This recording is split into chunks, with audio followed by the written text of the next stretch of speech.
What's going on, everyone? It's your boy JV Jack, and today it is snowing outside here in Chicago. So it is April 20th. Yesterday it was supposed to be like 60 degrees. Today it's like 38, 40, and it's snowing. So, yeah. Anyway, so as an entrepreneur, you're going to be juggling over 100 different tasks. You're going to be answering phones, going on appointments. You're going to be doing every job. And you're gonna find out that if you get sick, or if you just come across like a certain roadblock, it can seriously impact your business and slow you down. But there's one more thing that's actually more powerful than, let's say, for instance, a sickness or just a small little roadblock. Something that's more powerful that will have a longer lasting effect on your business. And what that is something that we call a shiny object syndrome. And if this is messing with you and your business, or your life and your business today, then you really need to take action right now. And if you want your life or your business to thrive. So at its core, the shiny object syndrome is really a disease or a sickness, but it's a distraction. Okay. It affects entrepreneurs significantly because of the qualities that we have as entrepreneurs. So us as entrepreneurs, we tend to be super motivated. We tend to crave new things, new technology, new softwares, new systems, new scripts, new everything. And anything that would give us an advantage over our competition, anything that would help us leap forward or get to our goals faster, anything to help us, close more deals or reach our monthly income goals that we're doing all this in the first place for. So if in other conversations in general, having these kind of characteristics where we're trying, we want to do better, we want to do new things, like that's a good, thing. But as entrepreneurs, when the shiny object syndrome kicks in, it forces us to chase after system or course after course and never really settling on one.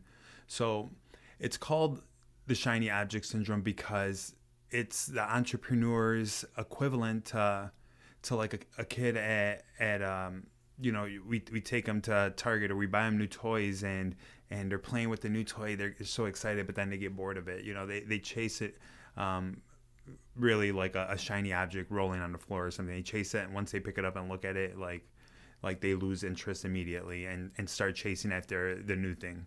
So for entrepreneurs, rather than the literal shiny object, I'm talking more about maybe new marketing strategies that are coming out, or new softwares that people are using to reach homeowners, or even other new things like what we're all seeing right now on Facebook with, let's invest in this Bitcoin or altcoins and to the moon, and all those things are nice, but what you don't understand is that people that should be investing in these things should be doing tons of research. But wanting to keep your business fresh and up with the times it is super important. And these aren't necessarily bad goals. However, when a shiny object syndrome becomes uncontrolled, for entrepreneurs, this could lead into some serious drawbacks.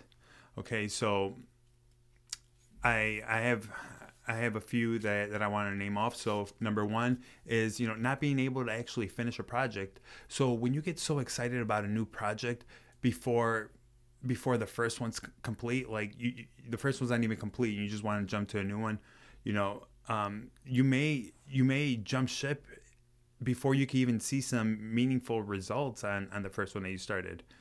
So for example, if you invest into cold calling for a month or two and you're like, I didn't close a deal in a week, so I'm going to try something else. You're just going to try something else altogether, and you're never really going to see the long-term benefits that the KPIs produce. You have to at least a minimum run it for 90 days, 3 months. Number two is poor planning with your ideas. So people with shiny object syndrome tend to focus on buying. I just wanted to make sure I was recording, but on buying, the newest software and just, buying it, signing in, and just running it, blindly, rather than like a specific strategy. So for example, we may love the idea of putting out, a third or fourth or fifth fishing line out to attract new leads. We always want different fishing lines, but if you don't have a long-term game plan on how to follow through with that idea, it's never going to work, the way it was intended to work. These developers don't just say, hey, try it and see what happens. No, they actually have instructions on how to make it run. And, if you don't do it right, it's going to lead to unrealized potential. The next one is burning through cash. So, there's hundreds of tools in the real estate business that are very impressive. They're very effective also, and they're actually pretty fun to use. But unfortunately, if you subscribe to all these services and you just jump from one platform to another platform and you have all these platforms, then you're just going to be burning through all this cash because these tools can become pretty expensive. It's kind of like your TV. You want the Netflix app and you want the Hulu app and you want this app and this app and this app and this app and this app. Next thing you know, you're paying $100, $200 a month on just apps. Well, anyway, so number 4 is confusing your staff. So you aren't the only one that's going to be affected by the decisions that you're making by constantly changing the things in your life or in your business. Okay, so if you're changing the direction of your business all the time, your employees won't be able to keep up. I mean, it's common sense, dude. Like, you wouldn't be able to keep up if you have like a business right now and you're working at wherever it is. Let's just say McDonald's, and all of a sudden the next day they're like, all right, you're not gonna make this you're not gonna make this hamburger like this anymore. You got to do it all different, and it just kind of messes up with everything. And when these things change, it just causes like serious disruptions in your business. It causes kind of friction with employees and their loyalty, or maybe even their productivity. I see this a lot with scripts.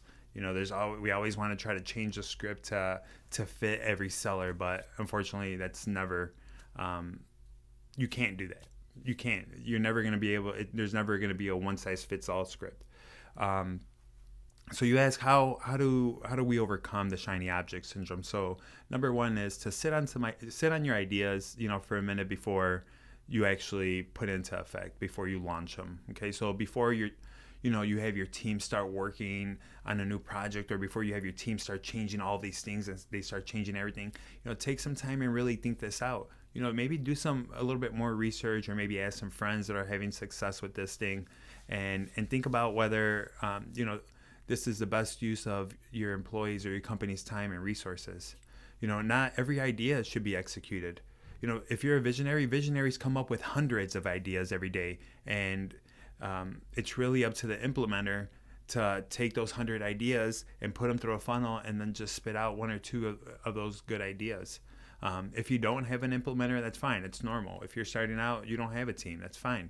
But just know in every business, there's always a visionary and an implementer, a CEO, COO. Okay, so if you don't have an implementer, then just take a few minutes out of your day to think things through, and this way it will definitely help you avoid some of these mistakes. Number 2 is communicate with your team. When you have a new idea, talk to your team about it. There's nobody better to ask than the people who are actually doing this job. So ask your team what they think and listen to their opinions, listen to their concerns and listen to their needs. They'll be able to help you realize when you're moving too fast, or even if you're moving too slow. Sometimes they'll tell you like about new things that other people are putting into play, and at that point you can decide if that's something that you want to put into your business or not. But if you do decide to follow through with your decision, they'll be happier that you asked them in the first place. They want to be involved. They want to feel like they're part of the team. Number three is set long terms and short term goals. Okay, so slow down when you start to make these changes. Set long term goals for every project and include how long that you expect that this project's going to last. Remember, I told you, try not to do any new form of marketing, just marketing in general. If we're talking about marketing, try not to do it for less than 90 days, because around 90 days, that's when you start getting some real KPIs, key performance indicators.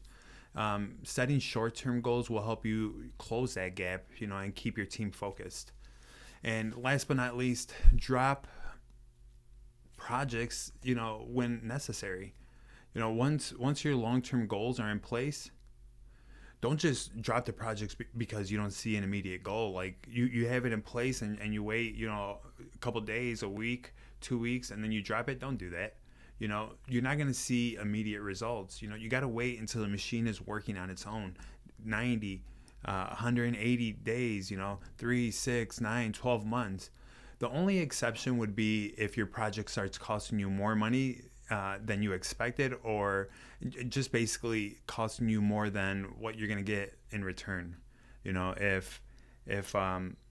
If you're spending hundred or like tens of thousands of dollars in postcards, and you notice that postcards really aren't working in your area, then maybe you should start doing something a little bit different. But I've been thinking about this, for a while, since I missed out on this whole GameStop thing. And then again, I missed out on Bitcoin in 2015. So in 2015, I had the opportunity to buy Bitcoin for $250, and I didn't know what it was. So I passed on it, but it was because I didn't do the research. I didn't. This is kind of the opposite of chasing the shiny object syndrome. But I've been thinking about the shiny object syndrome a lot with all these new altcoins and XRP and Dogecoin and all these coins that everybody's talking about. But regardless, there's always going to be something newer, bigger, and better. I like relating things to like real life issues, things that remind me, things that I could relate to, and I think about my name. So my name is Jack, and I really am a jack of all trades. But if you really think about it, if you're a jack of all trades, you're really a master of none. So in other words, if I'm using like 10 different forms of marketing, then am I really doing it right? No, like I'm really only putting, if I'm doing 10 forms of marketing, I have 100% effort total. I'm really only putting 10% effort in each one. So I'm not the best at any of them then at that point, right? So there's a lot here that has to do with productivity, time management, and shiny object syndrome. So if you like the video, please, click the like button, subscribe down below, and that's all I got for you today. Peace.